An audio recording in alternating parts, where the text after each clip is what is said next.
So on the roof here, we're having some work done on the dormer windows and hence some scaffolding. So seeing as the roof is finished for the day, seems like an ideal opportunity to get some of the lichen off the solar panels. The solar panels have been up for at least 10 years now, I think it's 12 years probably, and there is definitely a build-up of lichen growth, especially on the upper panels for some reason, which is kind of weird. But yeah, this patio cleaner gets it off pretty well.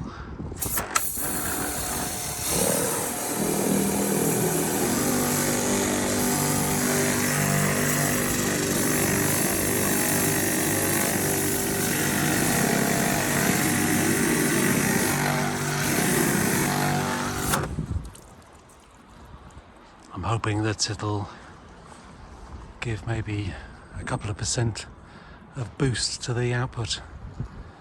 This panel here, by the way, a third one along from the left on the lower band, there's something wrong with that.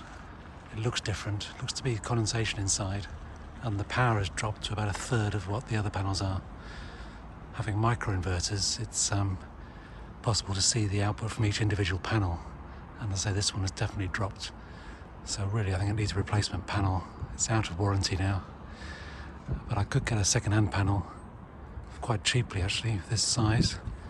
But then of course there's the hassle of replacing it and the danger of replacing it in terms of working at heights.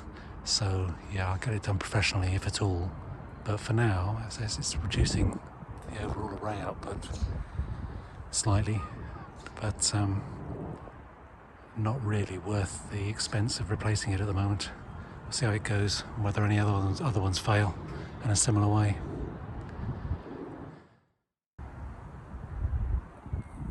Yeah, that looks better, definitely. Managed to clean along this bottom edge as well, slightly, just for aesthetics, really.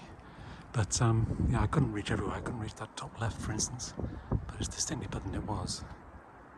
So there's definitely more surface area catching the sun by a % or two. But yeah, good to get it done.